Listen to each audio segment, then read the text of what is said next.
നമസ്കാരം. പലരും എന്നെ വിളിച്ച് ചോദിക്കുന്നത് അവരുടെ കൂടെയുള്ളവരും വേണ്ടപ്പെട്ടവര് അവർക്കൊക്കെ വേണ്ടി നമുക്ക് പ്രാർത്ഥിക്കണ്ടേ, അത് നമ്മൾ എങ്ങനെ പ്രാർത്ഥിക്കണം, പ്രാർത്ഥിച്ചിട്ടും ഫലമൊന്നും വരുന്നില്ലല്ലോ, ഇങ്ങനെയൊക്കെയുള്ള ചില ചോദ്യങ്ങൾ ചോദിക്കുന്നുണ്ട്. അപ്പൊ ഇതേക്കുറിച്ചൊക്കെയാണ് ഇപ്പൊ ഞാൻ ചില പ്രധാന കാര്യങ്ങൾ പറയുന്നത്. ഇത് വളരെ ശ്രദ്ധിച്ച് കേൾക്കണം.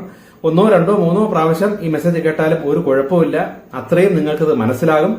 പക്ഷെ ഇത് മനസ്സിലായാലും നമ്മളെ ദൈവമായി അടുപ്പിക്കണ്ട, അല്ലെ ദൈവത്തോട് അടുക്കണ്ട എന്ന പ്ലാനിൽ നിൽക്കുന്ന ചില അസുര ശക്തികൾ എല്ലാവരിലും ഉണ്ട്. ഈ ഭൂമിയിൽ നമ്മൾ ആ ദൈവം ഉദ്ദേശിക്കുന്ന ആ ഒരു ലെവലിൽ എത്തുന്നത് വരെ ഈ അസുര ശക്തികൾ നമ്മളെ പിറകോട്ട് പിടിക്കാനും മറവി കൊണ്ടുവരാനും നമ്മളെ സാഹചര്യത്തിൽ തെറ്റിക്കാനും നമ്മളെ കൂടെയുണ്ട് എന്ന് നിങ്ങൾ തിരിച്ചറിയണം. അതുകൊണ്ട് ഒരു മെസ്സേജ് കേട്ട് കഴിഞ്ഞാൽ അപ്പം മനസ്സിലായി കറക്റ്റ് എന്നൊക്കെ തോന്നും. 2, 3 ദിവസം കഴിയുമ്പോൾ ഇത് പതുക്കെ അങ്ങ് മാഞ്ഞു പോകും. ഇത് ഈ നെഗറ്റീവ് ശക്തികൾ ചെയ്യുന്ന ഒരു പ്രക്രിയയാണ്. അതുകൊണ്ട് എന്റെ മെസ്സേജുകൾ കേൾക്കുമ്പോൾ എന്തെങ്കിലും സ്ട്രൈക്ക് ചെയ്യുന്നുണ്ടെങ്കിൽ, ഇത് കൊള്ളാം, ഇത് ശരിയാണ് എന്നൊക്കെ നിങ്ങൾക്ക് തോന്നുന്ന കാര്യങ്ങൾ അപ്പോൾ തന്നെ എന്തെങ്കിലും പേപ്പറിലോ എവിടെയെങ്കിലും ഒന്ന് മാർക്ക് ചെയ്ത് വെക്കണം.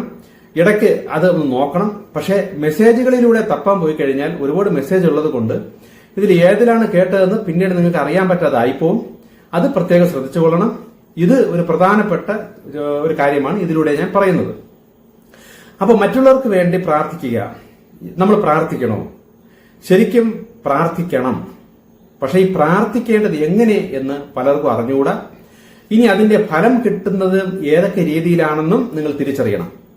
ഇപ്പൊ മറ്റുള്ളവർക്ക് വേണ്ടി പ്രാർത്ഥിക്കണം എന്ന് പറയുമ്പോൾ ഇപ്പോൾ നമ്മൾ കണ്ടുവരുന്നത് ഒരു വിഷയമോ പ്രശ്നമോ അല്ലെങ്കിൽ ഒരു രോഗമോ അല്ലെങ്കിൽ എന്തെങ്കിലും സാമ്പത്തികമോ ആയിട്ടൊക്കെ ബുദ്ധിമുട്ടിൽ വരുന്ന ഒരു വ്യക്തിക്ക് ഈ പ്രശ്നം മാറ്റിക്കൊടുക്കണേ ദൈവമേ എന്ന് പറഞ്ഞൊരു പ്രാർത്ഥനയാണ് നമ്മളിപ്പോൾ കണ്ടുകൊണ്ടിരിക്കുന്നത്, മെയിനായിട്ട് ക്രിസ്ത്യ മേഖലകളിൽ. ശരിക്കും ഇതല്ല ശരിക്കും വേണ്ടത്.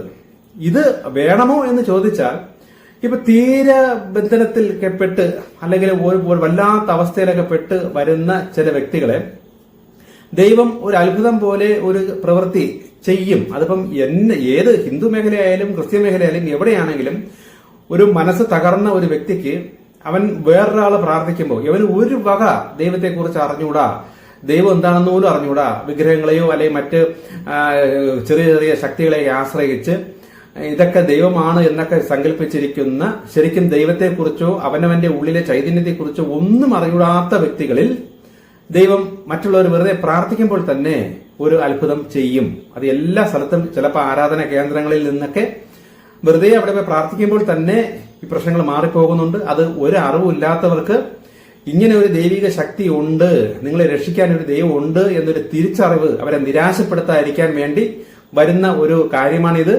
പക്ഷെ അങ്ങനെ വന്നാലും ആ വ്യക്തി പിന്നീട് ആ ഒരു അത്ഭുതം നടന്ന ആ ദൈവം ആരാണെന്ന് തിരിച്ചറിയുകയും ആത്മീയമായി വളർന്ന് മുന്നോട്ട് വന്നില്ലെങ്കിൽ ഈ കിട്ടിയ ആ ഒരു രക്ഷ അല്ലെങ്കിൽ ഒരു ഡെലിവറൻസ് കുറച്ചു കഴിയുമ്പോഴത്തേക്ക് അത് മാറിപ്പോകും. ഇറങ്ങിപ്പോയ നെഗറ്റീവ് ശക്തികളൊക്കെ പിന്നെയും വലിഞ്ഞു കയറും. അപ്പൊ അത് ഒരു വശം. അപ്പൊ അതുകൊണ്ട് പ്രാർത്ഥിച്ചിട്ട് ഫലമില്ല എന്ന് പറയാൻ പറ്റൂല. വേറൊരാൾക്ക് വേണ്ടി പ്രാർത്ഥിച്ചാൽ ഞാൻ നേരത്തെ പറഞ്ഞതുപോലെ വളരെ ശിശുക്കളായി നിൽക്കുന്ന ഒരു വ്യക്തിയിൽ അങ്ങനത്തെ ചില ഫലങ്ങൾ വരും. പക്ഷെ ദൈവത്തെക്കുറിച്ച് മനസ്സിലാക്കുകയും കുറച്ച് കാര്യങ്ങളൊക്കെ അറിയുകയും അല്പം ജ്ഞാനവും ഇങ്ങനെയുള്ള മേഖലയിൽ ചെറിയ അറിവൊക്കെ ഉള്ള ഒരു വ്യക്തിക്ക് വേറൊരാൾ പ്രാർത്ഥിച്ചാൽ ഫലം വരൂല. കാരണം ഞാൻ നേരത്തെ പറയുന്നുണ്ട്, അവന്റെ ആത്മാവിന്റെ ബലം കുറച്ച് കൂടിയതായിരിക്കും, ഇത്തിരി വളർന്നതായിരിക്കും. അപ്പൊ ശരിക്കുള്ള മാർഗം അവരവർ തന്നെ ആത്മീയമായി വളർന്ന് ദൈവത്തോട് അടുത്ത് അവനിൽ നിൽക്കുന്ന ഈ നെഗറ്റീവ് ശക്തികൾ അവനെ മുമ്പിൽ തോറ്റും കൊണ്ട് വിട്ടുപോകുന്നതാണ് യഥാർത്ഥത്തിലുള്ള വഴി. അതുകൊണ്ടാണ് ഇങ്ങനെയുള്ള അത്ഭുതങ്ങളോ എന്തെങ്കിലുമൊക്കെ ആരെങ്കിലും ചെയ്താൽ പോലും അവനെ പിന്നെ ദൈവത്തെക്കുറിച്ച് പറഞ്ഞ് മനസ്സിലാക്കിച്ച് അവനെ ആത്മീയമായി വളർത്തിയെടുക്കണം എന്ന് പറയുന്നതിന്റെ മെയിൻ കാരണം അതാണ്. കാര്യം ഒരു വ്യക്തിക്ക് ഒരു അത്ഭുതം എന്തെങ്കിലും വേറെ പ്രാർത്ഥിച്ച് നടന്നാലും ഈ കിട്ടിയ വ്യക്തി അന്ന് മുതൽ ആത്മീയ വളർച്ച നേടുകയോ ദൈവത്തിന്റെ വഴിയിലേക്ക് അവൻ ആ സത്യം തിരിച്ചറിഞ്ഞ് അവന്റെ ജീവിത രീതിയും ശൈലിയൊക്കെ മാറിയില്ല എന്നുണ്ടെങ്കിൽ ഈ ഇറങ്ങിപ്പോയ അല്ലെങ്കിൽ കിട്ടിയ ആ ഒരു സൗഖ്യം അത് നിലനിൽക്കൂല, അത് തിരിച്ചു വരും. വേറെ പല രീതിയിലായിരിക്കും വരുന്നത്, ആദ്യത്തെ രീതിയിലായിരിക്കില്ല. നെഗറ്റീവ് ശക്തിയിൽ വന്നിട്ട് പുതിയ പരിപാടികളായിരിക്കും ഒപ്പിച്ചുകൊണ്ടിരിക്കുന്നത്. ആ ഒരു ആശ്വാസം കിട്ടിയ വ്യക്തി കറക്റ്റ് റൂട്ടിൽ വന്നില്ലെങ്കിൽ ഇത് ദോഷം ചെയ്യും. ഇതാണ് ഒരു വശം. ഇനി നമുക്ക് ആ വ്യക്തിക്ക് വേണ്ടി, ആ വ്യക്തിക്ക് ഇപ്പൊ നേരത്തെ പറഞ്ഞത് ആ വ്യക്തിയെ മറ്റുള്ളവർക്ക് വേണ്ടി പ്രാർത്ഥിക്കുക എന്ന് പറഞ്ഞൊരു വ്യക്തിയെ പ്രാർത്ഥിക്കുന്നതിന്റെ കാര്യമാണ് ഈ പറയുന്നത്. പക്ഷെ ആ ഒരു ഡ്യൂട്ടി അല്ല ഇപ്പൊ എനിക്ക് ദൈവം തന്നിരിക്കുന്നത്, എനിക്ക് എന്നെ ഏൽപ്പിച്ചിരിക്കുന്ന ജോലി. ആത്മീയമായി വളർത്തിയെടുത്ത് ഓരോ വ്യക്തികളെയും ആ നെഗറ്റീവിനെ, അവനവന്റെ ഉള്ളിലെ നെഗറ്റീവ് അല്ലെങ്കിൽ അസുര ശക്തികളെ അവരവർ തന്നെ തോൽപ്പിക്കാൻ വേണ്ട വഴികളാണ് ഞാൻ പറഞ്ഞു കൊടുത്തുകൊണ്ടിരിക്കുന്നത്. അവരവർ തന്നെ ആത്മീയമായി വളരണം, അതാണ് എന്റെ വഴി. ഇനി മറ്റൊരു പ്രാർത്ഥന എന്ന് പറഞ്ഞാൽ ആ വ്യക്തിയെ നമ്മൾ പ്രാർത്ഥിക്കുകയല്ല, പക്ഷെ ആ വ്യക്തിയെ അറിയാതെ നമ്മൾ ദൈവത്തോട് പ്രാർത്ഥിക്കുന്ന ഒരു പ്രാർത്ഥനയുണ്ട്. അതും ഈ പറഞ്ഞതുപോലെ അവന്റെ പ്രശ്നം മാറ്റി തരണേ, വിഷയം മാറ്റി കൊടുക്കണേ എന്ന് പ്രാർത്ഥിച്ചാൽ അതിൽ ഫലം വരൂല. അഥവാ അങ്ങനെ മാറിയാലും അവിടെയും ഒരു പ്രശ്നമുള്ളത് നിങ്ങൾ പ്രത്യേകം ശ്രദ്ധിക്കണം. ഇപ്പൊ നമ്മുടെ വീട്ടിലെ തന്റെ സഹോദരങ്ങളായിരിക്കാം, ഇപ്പൊ മക്കൾക്ക് വേണ്ടിയോ ഭർത്താവിന് വേണ്ടിയോ നമുക്ക് ഒരു ഭാര്യയ്ക്ക് പ്രാർത്ഥിക്കാം, ഒരു ഭർത്താവ് ഭാര്യയ്ക്ക് വേണ്ടിയും മക്കൾക്ക് വേണ്ടിയും പ്രാർത്ഥിക്കാം. അല്ലാതെ നമ്മളെ കുടുംബത്തിൽ നിൽക്കുന്ന, ഇപ്പം അച്ഛനായാലും അമ്മയായാലും നമ്മളെ കുടുംബത്തിൽ നമ്മളെ ആശ്രയിച്ച് നിൽക്കുന്ന ഒരു വ്യക്തിക്ക് വേണ്ടി നമുക്ക് പ്രാർത്ഥിക്കാം. കാരണം അവരിപ്പം എന്തെങ്കിലും പ്രശ്നങ്ങളോ വിഷയങ്ങളോ അവർക്ക് വന്നാലും സാമ്പത്തിക ബാധ്യതയും ബാക്കി ശാരീരിക ബുദ്ധിമുട്ടൊക്കെ വീട്ടിലുള്ള ബാക്കി അംഗങ്ങൾക്കായിരിക്കും. അതുകൊണ്ട് ഒരു വീട്ടിലുള്ള ഒന്നിച്ച് താമസിക്കുന്നവർക്ക് വേണ്ടി അങ്ങോട്ടും ഇങ്ങോട്ടും പ്രാർത്ഥിക്കാം, അതിൽ തെറ്റൊന്നുമില്ല. അപ്പൊ തൽക്കാലം പിടിച്ചു നിൽക്കും. പക്ഷെ ഈ ദൈവോട്ട് അടുക്കാത്ത ആത്മാവ് മോക്ഷം കിട്ടില്ല, അല്ലെങ്കിൽ അതിന്റെ ലെവലിലേക്ക് ആ വലിയ ഡയമെൻഷനിലോട്ടൊന്നും പോകില്ല. പക്ഷെ ദൈവത്തോട് ചേർന്ന് നിൽക്കുന്ന വ്യക്തിക്ക് വിഷയങ്ങളോ പ്രശ്നങ്ങളോ വരാതിരിക്കാനായിട്ട് കൂടെ നിൽക്കുന്ന വ്യക്തിക്ക് പ്രശ്നങ്ങളും വിഷയങ്ങളും വരാതെ ആ ദൈവത്തിന്റെ പോസിറ്റീവ് ശക്തികൾ കാത്തുകൊള്ളും. ആത്മവളർച്ചയൊന്നും വരില്ല, ആത്മാവ് ആ ഒരു തലത്തിലേക്ക് പോകാനും കഴിയില്ല. അതിന് ആ വ്യക്തി തന്നെ സ്വയം നന്നായി ദൈവത്തോട് അടുത്താലേ ആ വ്യക്തിക്ക് അത് സാധിക്കുകയുള്ളൂ. ഇനി മറ്റൊരു രീതിയിൽ പ്രാർത്ഥന എന്ന് വെച്ചാൽ, ഇപ്പൊ നമ്മുടെ വീട്ടിലുള്ളതല്ല, പക്ഷെ അയൽവക്കായിരിക്കും അല്ലെങ്കിൽ സ്വന്തം സഹോദരങ്ങളായിരിക്കും, അവരുടെ വിഷയങ്ങളും പ്രശ്നങ്ങളും കണ്ടും കൊണ്ട് നമുക്കങ്ങ് വിഷമം തോന്നി, ഇല്ലെങ്കിൽ നമ്മളെ ആശ്രയിക്കുന്ന നമ്മളെ സുഹൃത്തുക്കളായിരിക്കും, ഇല്ലെങ്കിൽ നമ്മളുടെ ആരെങ്കിലും പരിചയക്കാരായിരിക്കും. അവരുടെ പ്രശ്നമോ വിഷയമോ കണ്ടും കൊണ്ട് നമ്മളുടെ മനസ്സ് കലങ്ങി അവന്റെ വിഷയം മാറ്റിക്കൊടുക്കണേ ദൈവമേ എന്ന് നമ്മൾ വളരെ കണ്ണീരോടുകൂടിയൊക്കെ പ്രാർത്ഥിക്കുന്ന ചിലർ എന്നെ വിളിക്കാറുണ്ട്. അങ്ങനെ പ്രാർത്ഥിക്കുമ്പോൾ കുഴപ്പമെന്ന് വെച്ചാൽ ആ വ്യക്തി നമ്മുടെ പ്രാർത്ഥന കേട്ട് ആ വ്യക്തിക്ക് ദൈവം ഒരു സുഖം കൊടുത്താൽ ആ വ്യക്തി നിൽക്കുന്ന നെഗറ്റീവ് ശക്തികൾ, അസുര ശക്തികൾക്ക് നിങ്ങളടുത്ത് ഭയങ്കര ദേഷ്യമായിരിക്കും. കാരണം ആ വ്യക്തിയുടെ കർമ്മത്തിന്റെ ഫലത്തിനനുസരിച്ചാണ് ആ നെഗറ്റീവ് ശക്തികൾ ആ പുള്ളിയിൽ വലിഞ്ഞു കയറി ശല്യം ഒത്തിരി ചെയ്തുകൊണ്ടിരിക്കുന്നത്. പക്ഷെ നിങ്ങളുടെ നിരന്തരമായ പ്രാർത്ഥന കാരണം ദൈവം നിങ്ങളുടെ പ്രാർത്ഥനയ്ക്ക് ഫലമായി ഈ വ്യക്തിക്ക് ഒരു ഗുണം, ഒരു രക്ഷ കൊടുക്കുമ്പോൾ ആ നെഗറ്റീവ് ശക്തികൾ ആ പുള്ളിയിൽ നിന്ന് വിട്ടുമാറേണ്ടി വരും. കാരണം ദൈവത്തിന്റെ ഒരു അനുഗ്രഹം വരെയാണ് അവിടെ. അപ്പൊ അങ്ങനെ വിട്ടുമാറുമ്പോൾ ആ നെഗറ്റീവ് ശക്തികൾ നിങ്ങളെ വന്ന് അറ്റാക്ക് ചെയ്യും, അല്ലെങ്കിൽ നിങ്ങളെ വന്ന് ശല്യം ചെയ്യാൻ വരും, നിങ്ങളുടെ ആ ദേഷ്യം തീർക്കാൻ വരും. ആ കഷ്ടം നിങ്ങൾ സഹിക്കേണ്ടി വരും. മിക്കവർക്കും ഇപ്പൊ പറ്റിയിരിക്കുന്ന ഒരു കുഴപ്പം ഇതാണ്. ഇതിന്റെ സീരിയസ്നെസ് ആർക്കും അറിഞ്ഞൂടാ, എനിക്കും അറിഞ്ഞൂടായിരുന്നു. ദൈവം ഇത് പ്രത്യേകിച്ച് എനിക്ക് പറഞ്ഞു തന്നപ്പോഴാണ് എനിക്കിത് മനസ്സിലാകുന്നത്. കാരണം മറ്റുള്ളവരുടെ പ്രശ്നങ്ങളും വിഷയങ്ങളും മാറ്റിക്കൊടുക്കണേ എന്ന് പ്രാർത്ഥിച്ചാൽ ആ വ്യക്തിക്ക് ആ വിഷയം ചിലപ്പോൾ മാറും. പക്ഷേ ആ വ്യക്തിയിലുള്ള അസുര ശക്തികൾ അല്ലെങ്കിൽ പൈശാചിക ശക്തികളുടെ കഷ്ടങ്ങൾ അത്രയും ഈ പ്രാർത്ഥിച്ച വ്യക്തി അനുഭവിക്കേണ്ടതായിട്ട് വരും. ഞാൻ ഈ പറയുന്ന കാര്യങ്ങളൊക്കെ പ്രത്യേകം ശ്രദ്ധിച്ചു വെച്ചോളണം. അപ്പൊ എങ്ങനെയാണ് ആ വ്യക്തിക്ക് വേണ്ടി, ഇപ്പൊ ഒരു വീട്ടിലുള്ള ഒരു വ്യക്തിക്ക് വേണ്ടി പ്രാർത്ഥിക്കേണ്ടത് ഞാൻ പറഞ്ഞു, വരാതെ കാത്തുകൊള്ളണേന്ന് പ്രാർത്ഥിക്കാം. കാരണം ഇല്ലെങ്കിൽ നമുക്ക് ജോലിയാവും, അല്ലെങ്കിൽ നമുക്ക് പ്രശ്നമാവും. പക്ഷെ നമുക്ക് അത്രയും നമ്മുടെ വീട്ടിൽ അംഗമല്ല, അല്ലാത്തവർക്ക് പ്രാർത്ഥിക്കേണ്ടത് ദൈവമേ ആ വ്യക്തിക്കും ദൈവമായിട്ടൊരു ബന്ധം വരണം, ആ വ്യക്തിക്കും ഒരു ആത്മീയ വളർച്ച വരണം. അപ്പൊ അതിന് വേണ്ട വഴികൾ ദൈവം തന്നെ തുറന്നു വെക്കണം, അല്ലെങ്കിൽ വഴി ഒരുക്കണം എന്നും പറഞ്ഞ് പ്രാർത്ഥിച്ചാൽ ആ വ്യക്തിക്ക് അതിനുള്ള സാഹചര്യങ്ങൾ വരികയോ എന്തെങ്കിലും ബുദ്ധിമുട്ടൊക്കെ വന്ന് ദൈവത്തോട് അടുക്കുകയോ ഒക്കെ ചെയ്ത് ദൈവത്തിന്റെ മറ്റ് അദൃശ്യ ശക്തികളിലൂടെ ആ വ്യക്തിയെ ദൈവത്തോട് അടുപ്പിക്കാനുള്ള വഴി അവിടെ തുറന്നു കൊടുക്കും. ഏതെങ്കിലും വഴിയിലൂടെ ചെയ്തിരിക്കും. പക്ഷെ വിഷയം മാറ്റിക്കൊടുക്കണമെന്ന് പ്രാർത്ഥിക്കരുത്. അങ്ങനെ പ്രാർത്ഥിക്കുമ്പോഴാണ് ഈ അസുര ശക്തികൾക്ക് ദേഷ്യം വരുന്നത്. അങ്ങനെ പ്രാർത്ഥിച്ചാൽ ദൈവം പ്രാർത്ഥന കേൾക്കും, ആ വ്യക്തിക്കാനുള്ള സാഹചര്യം ഒരുക്കും. ആ വ്യക്തിക്ക് താല്പര്യമുണ്ടെങ്കിൽ ആ വഴിയിലൂടെ പോവുകയും ആ വ്യക്തിക്ക് വേണമെങ്കിൽ അയാളുടെ വിഷയങ്ങളും പ്രശ്നങ്ങളെല്ലാം ദൈവത്തോട് അടുത്ത് മാറ്റാനും പറ്റും. അതാണ് ശരിക്കുള്ള രീതി. അപ്പൊ നമ്മളവിടെ ഫോഴ്സിംഗ് ഒന്നും ചെയ്യുന്നില്ല, ആ വ്യക്തിക്ക് വേണ്ടി പ്രാർത്ഥിക്കുന്നു, ഇത്രയേ ഉള്ളൂ. ഇനി നമ്മുടെ കുടുംബത്തിലുള്ള ഒരു വ്യക്തിക്ക് വേണ്ടിയും നമുക്ക് ഈ രീതിയിൽ പ്രാർത്ഥിക്കാം. ഇപ്പൊ നമ്മൾ തന്നെ കാണാറുണ്ട്, ഇപ്പം അമ്മയും മരുമകൾ പോലൊക്കെ അതാണ് സ്ഥിരമുള്ള പ്രശ്നം, ഭർത്താവ് ഭാര്യ തമ്മിലുള്ള അടിവഴക്കുകൾ. ഇതിൽ മെയിനായിട്ട് നമ്മൾ കാണുന്ന ഒരു കുഴപ്പം, ഇപ്പൊ ഒരു വ്യക്തിയിൽ, ഇപ്പൊ ഭർത്താവിൽ ഉള്ള കുഴപ്പം ഒരിക്കലും ഈ ഭാര്യയ്ക്ക് കാണൂല. പക്ഷെ നെഗറ്റീവ് പോസിറ്റീവ് നോക്കുമ്പോൾ രണ്ടുപേരും ഒരേപോലെ നെഗറ്റീവും ഒരേപോലെ പോസിറ്റീവ് ആയിരിക്കും, പല മേഖലകളിലായിരിക്കും. ഇപ്പൊ മദ്യപാനിയായ ഭർത്താവ്, അത് ഭാര്യ മദ്യപാനി അല്ലാത്തതുകൊണ്ടും ലഹരിയുടെ ആ നെഗറ്റീവ് ശക്തി ഭാര്യയിൽ ഇല്ലാത്തത് കൊണ്ടും ഭാര്യയ്ക്ക് ഈ മദ്യപാനത്തിൽ അടിമപ്പെട്ട് കിടക്കുന്ന ഭർത്താവിന്റെ അടുത്ത് ഭയങ്കര ദേഷ്യവും വേഗവുമായിരിക്കും. ആ മണമടിക്കുമ്പോൾ നമുക്ക് ഛർദ്ദിക്കാൻ തോന്നുന്ന പല ബുദ്ധിമുട്ട് വരും. ഇത് കണ്ടുകൊണ്ട് നമ്മളെ ഭർത്താവിനെ നിരന്തരം വെറുക്കുകയോ അല്ലെങ്കിൽ ശപിച്ച് സംസാരിക്കുകയോ കുത്തി സംസാരിക്കുകയോ ഒക്കെ ചെയ്യുകയും ദൈവത്തോട് പ്രാർത്ഥിക്കുകയും ചെയ്യുക വ്യക്തി എങ്ങനെയെങ്കിലും നന്നാക്കി കൊടുക്കണേ, നല്ല ശിക്ഷ കൊടുത്തെങ്കിലും നന്നാക്കണേ എന്നൊക്കെ പറഞ്ഞ് നമ്മൾ പ്രാർത്ഥിക്കും. എല്ലാവരും അല്ല, മിക്കവരും. അപ്പൊ അങ്ങോട്ടും ഇങ്ങോട്ടും നോക്കുമ്പോൾ ഇഷ്ടപ്പെടാത്ത പല കാര്യങ്ങളും അങ്ങോട്ടും ഇങ്ങോട്ടും കാണും. അപ്പൊ നമ്മളൊരാൾ പ്രാർത്ഥിക്കണം, ഉദാഹരണത്തിന് ഭാര്യ ഭർത്താവിന് നന്നാക്കി കൊടുക്കണേ, എന്തെങ്കിലും രീതിയിൽ നല്ല ശിക്ഷ കൊടുത്തെങ്കിലും പുള്ളിയെ നന്നാക്കണേ എന്ന് പറയുമ്പോൾ ഈ പ്രാർത്ഥന ശരിക്കും പറഞ്ഞാൽ ദൈവത്തിലേക്ക് എത്തും. അത് നമ്മളെ മനസ്സിലൂടെ പ്രപഞ്ചത്തിൽ പോകുമല്ലോ പ്രാർത്ഥന. ആ പ്രപഞ്ച മനസ്സിലേക്ക് അത് പോകും, അതും പോയിരിക്കും. നിങ്ങൾ വിചാരിക്കും പ്രാർത്ഥനയ്ക്ക് ഫലമില്ലെന്ന്. പക്ഷെ പ്രാർത്ഥനയ്ക്ക് ഫലം പെട്ടെന്ന് വരാത്തതിന്റെ പിന്നിൽ ചില രഹസ്യങ്ങളുണ്ട്. അത് നിങ്ങളിപ്പോൾ അറിയണം. നിങ്ങളിങ്ങനെ പ്രാർത്ഥിക്കുമ്പോൾ നിങ്ങൾ ആദ്യം വിചാരിക്കും ഈ പ്രാർത്ഥന ദൈവം കേൾക്കുന്നില്ല, എന്റെ പ്രാർത്ഥനയ്ക്ക് ഫലം വരുന്നില്ല. നിങ്ങൾ വിചാരിക്കും ഇല്ല, പ്രാർത്ഥനയ്ക്ക് ഫലമുണ്ട് ദൈവം. പക്ഷെ അതിന് ഒരു പ്രതിവിധി മറ്റ് ശക്തികളിലൂടെ പെട്ടെന്ന് ചെയ്യാത്തതാണ് ഇതിന്റെ കാരണം. അതുകൊണ്ടാണ് നിങ്ങൾ പ്രാർത്ഥനയ്ക്ക് പെട്ടെന്ന് ഫലം വരാത്തത്. അതിന്റെ കാരണം നിങ്ങൾ അങ്ങനെ പ്രാർത്ഥിക്കുമ്പോൾ ഇപ്പൊ ശിക്ഷിച്ച് നന്നാക്കുന്ന ചില ശക്തികൾ ദൈവത്തിന്റെ കൂടെ ഉണ്ട്. ഞാൻ പറഞ്ഞിട്ടുണ്ടല്ലോ, അസുരന്മാരല്ല, ശിക്ഷിച്ച് നന്നാക്കുന്ന ചില ശക്തികൾ. ഈ ശക്തികൾ പ്രപഞ്ചത്തിൽ നിന്ന് നമ്മളെ സഹായിക്കാൻ, ശിക്ഷിച്ച് നന്നാക്കാൻ. ഇപ്പൊ നിങ്ങൾ പ്രാർത്ഥന കേട്ട് നിങ്ങളുടെ ഭർത്താവിനെ ശിക്ഷിച്ച് നന്നാക്കാനായിട്ട് ഈ ഒരു ശക്തി വന്നാൽ പ്രാർത്ഥിക്കുന്ന വ്യക്തിയെ ആദ്യം ഈ ശക്തി നിരീക്ഷിക്കും. ഇത് മറ്റു ഡയമെൻഷൻ നടക്കുന്ന കാര്യമാണ്, നമുക്കത് അറിഞ്ഞുകൂടാ. പ്രാർത്ഥിച്ച വ്യക്തിയിൽ നെഗറ്റീവ് ഉണ്ടോ എന്ന് ആദ്യം നോക്കും. ഇതാണ് ഇവിടുത്തെ വേറൊരു കുഴപ്പം.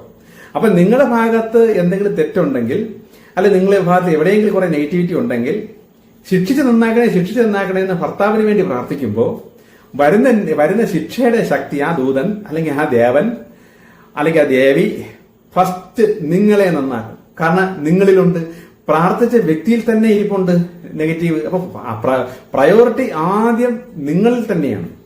ഇത് കാരണം ദൈവം ആ ശക്തിയെ ഇപ്പൊ അയച്ച് നിങ്ങളുടെ ഭർത്താവിനെ നന്നാക്കാത്തതാണ്. കാരണം വന്നാൽ ഫസ്റ്റ് പണി കിട്ടുന്നത് പ്രാർത്ഥിച്ച വ്യക്തിക്കായിരിക്കും. ഇതൊരു രഹസ്യമാണ്, സൂക്ഷിച്ചു വെച്ചോളണം. അതുകൊണ്ടാണ് നിങ്ങൾ ആദ്യം നന്നാവ്. നിങ്ങൾ ആരാണ് ദൈവത്തോട് അടുക്കുന്നത്? ഇപ്പൊ എന്റെ മെസ്സേജ് കേട്ട ആരാണ് ആ ആത്മാനുവർത്തന ആഗ്രഹിക്കുന്നത്? നിങ്ങൾ ആദ്യം നന്നാകണം. നിങ്ങൾ നന്നാകാതെ മറ്റൊരാള് നന്നാക്കാൻ പോകരുന്നതിന്റെ തിയറി ഇതാണ്.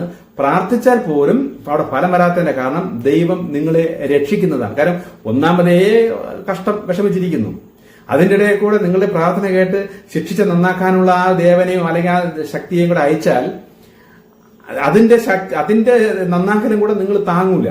അതുകൊണ്ട് നിങ്ങൾ ഫസ്റ്റ് നന്നായാൽ, നിങ്ങൾ മാക്സിമം പോസിറ്റീവ് ആയാൽ നിങ്ങളുടെ പ്രാർത്ഥനയ്ക്ക് അവിടെ ഫലം വന്നിരിക്കും.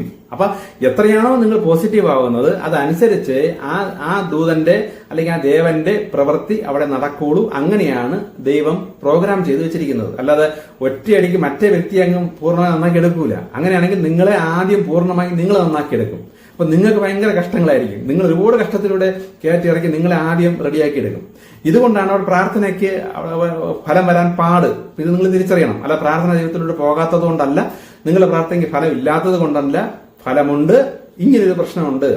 ഇനി മറ്റൊരു കാര്യം കൂടെ പ്രധാനപ്പെട്ട് പറയാനുള്ളത്, നിങ്ങൾ ദൈവികമായി വളരെ അടുത്തടുത്ത് വരുന്നൊരു വ്യക്തിയാണെന്ന് വെച്ചോ.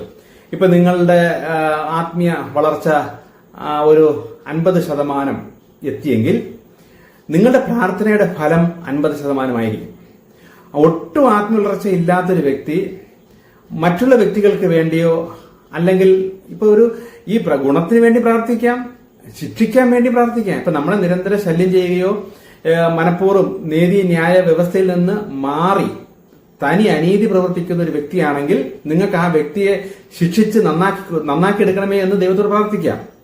പക്ഷെ അങ്ങനെ വരുമ്പോ അവിടെ ഇതേ പ്രശ്നമാണുള്ളത്. നമ്മൾ കറക്റ്റ് ആണോ എന്ന് ആദ്യം അവിടെ നിന്നൊരു ചോദ്യം വരും.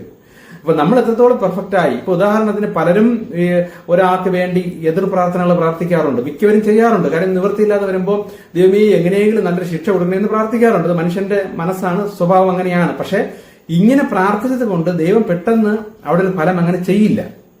അതിന്റെ കാരണം നിങ്ങളുടെ ഭാഗം ക്ലിയർ ആണോ എന്ന് ആദ്യം നോക്കും. നമ്മൾ മിക്കവരും പ്രാർത്ഥിക്കുമ്പോൾ നമ്മളുടെ അറിവ് വെച്ചും കൊണ്ട് നമ്മളുടെ ശരി വെച്ചും കൊണ്ടാണ് നമുക്ക് മറ്റേ വ്യക്തിയുടെ പെരുമാറ്റം അല്ലെങ്കിൽ പ്രവൃത്തി ഇഷ്ടപ്പെടാതെ നമ്മൾ ആ വ്യക്തിയെ ശിക്ഷിക്കണമെന്ന് പറഞ്ഞ് പ്രാർത്ഥിക്കുന്നത്.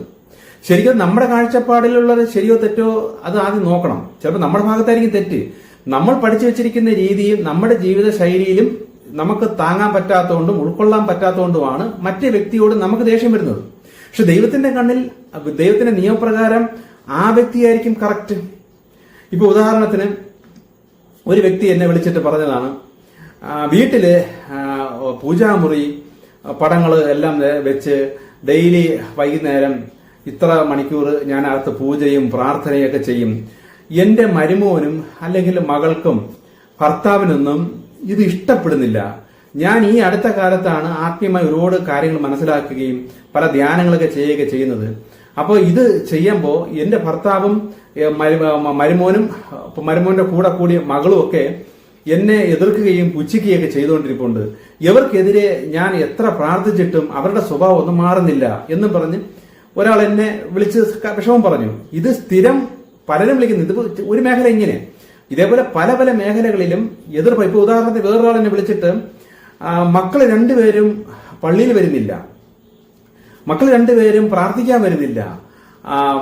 ഒരു ബന്ധക്കോസ് ഒരു കുടുംബമാണ്, ഒരു സ്ത്രീയാണ് എന്നെ വിളിക്കുന്നത്. ഭർത്താവ് വന്നാലും ഭർത്താവിന് ഇതിലോട്ടൊന്നും താല്പര്യമില്ല, മക്കളും പ്രാർത്ഥിക്കാൻ വരുന്നില്ല, ഞാൻ മാത്രമാണ് പോയി പ്രാർത്ഥിക്കുന്നത്. എങ്ങനെയെങ്കിലും ഇവർക്ക് നല്ല ശിക്ഷ കൊടുത്തെങ്കിലും ഇവരൊന്ന് പള്ളിയിലേക്ക് വരുത്തിക്കണേ എന്ന് എത്ര കടന്ന് പ്രാർത്ഥിച്ചിട്ടും ഇവരുടെ സ്വഭാവം ഒന്നും മാറുന്നതുമില്ല. ഇവരാരും ഇവരൊക്കെ വഴിതെറ്റി പോകുന്നു. പാസ്റ്റർ ഫ്രണ്ടില് പാസ്റ്റർ അവർക്ക് പുച്ഛമാണ്, ഇതൊന്നും അല്ല ശരി എന്നൊക്കെ പറഞ്ഞ് അവർ വഴിതെറ്റി പോകുന്നു. അവർ ശരിക്കും പറഞ്ഞ പിശാച് അവരെ തെറ്റിക്കൊണ്ടു പോകുന്നു. ഇവരെ എങ്ങനെയെങ്കിലും പ്രാർത്ഥിച്ച് നല്ലതാക്കാനുള്ള പ്രാർത്ഥന ഒന്ന് പറഞ്ഞതാ ബ്രദറെ എന്നൊക്കെ പറഞ്ഞ് എന്നെ വേറൊരു സ്ത്രീ ഇടയ്ക്ക് വിളിച്ചിട്ടുണ്ടായിരുന്നു. ഇതൊക്കെ എനിക്ക് ചിരി വരും. കാരണം ഇവിടെ ശരിക്കും പറഞ്ഞ ആരുടെ പ്രാർത്ഥനയാണ് തെറ്റിക്കിടക്കുന്നത്? ഇവര് ഒരു മതത്തിലെ അല്ലെങ്കിൽ ഒരു കള്ള പാസ്റ്റർ അല്ലെങ്കിൽ ഏതെങ്കിലും ഒരു വിഭാഗത്തിലോട്ട് അതിൽ നിന്ന് രക്ഷിച്ചുകൊണ്ട് പോകലാണ് ദൈവം ഈ അന്ത്യകാലത്ത് ചെയ്യുന്നത്. ഇങ്ങനെയുള്ള സംഘടനകളിൽ നിന്നും കച്ചവട കേന്ദ്രങ്ങളിൽ നിന്നും മനുഷ്യരെ രക്ഷിക്കാൻ ദൈവം ശ്രമിക്കുമ്പോൾ, ഞാനും അതിനുവേണ്ടി ശ്രമിക്കുമ്പോൾ എന്റെ ഏതോ ഒന്ന് രണ്ട് മെസ്സേജ് കേട്ടും കൊണ്ട് എന്നെ വിളിച്ച് പറയുന്നത് ഇവരെ അതിലോട്ട് കൊണ്ടുവരാനുള്ള പ്രാർത്ഥന പറഞ്ഞു കൊടുക്കാനാണ്. അപ്പൊ ഇതേപോലെയാണ് മിക്കയിടത്തും സംഭവിച്ചുകൊണ്ടിരിക്കുന്നത്. അവരവരുടെ ശരിയുണ്ട്, ഈ ശരിയിൽ മറ്റുള്ളവർ വരാത്തത് കൊണ്ടും അല്ലെങ്കിൽ ആ ശരിയിൽ നിൽക്കവേ മറ്റുള്ളവരുടെ എതിർപ്പുകൾ കൊണ്ടും നമ്മൾ അവരെ നന്നാക്കി കൊടുക്കണേ തരണേ, അവരെ നന്നാക്കി തരണേ എന്നാണ് പ്രാർത്ഥിച്ചുകൊണ്ടിരിക്കുന്നത്. ഇവിടെ ശരിക്കും നമ്മുടെ ഭാഗത്ത് ശരിയാണോ തെറ്റാണോ എന്ന് ആദ്യം തിരിച്ചറിയണം. അതിന്റെ തിരിച്ചറിവുകളൊക്കെയാണ് ഞാൻ എന്റെ മെസ്സേജിലൂടെയൊക്കെ ഇങ്ങനെ കൊടുത്തുകൊണ്ടിരിക്കുന്നത്. എന്റെ ഈ മെസ്സേജൊക്കെ ആരെങ്കിലും കേൾക്കുന്നുണ്ടെങ്കിൽ എന്റെ ആദ്യകാലം മുതലേ ഉള്ള മെസ്സേജുകൾ നിങ്ങൾ കേട്ടു നോക്കണം. എന്നിട്ട് ശരിക്കും എന്റെ വഴി എന്താണ്, ഞാൻ എന്തൊക്കെയാണ് പഠിപ്പിക്കുന്നത്, പറഞ്ഞു കൊടുക്കുന്നത് എന്നൊക്കെ മനസ്സിലാക്കിയിട്ട് വേണം എന്നെ സംശയങ്ങളൊക്കെ ചോദിക്കാൻ. ഓക്കെ, ഇനി ചില കാര്യങ്ങളൊക്കെ അടുത്തത്.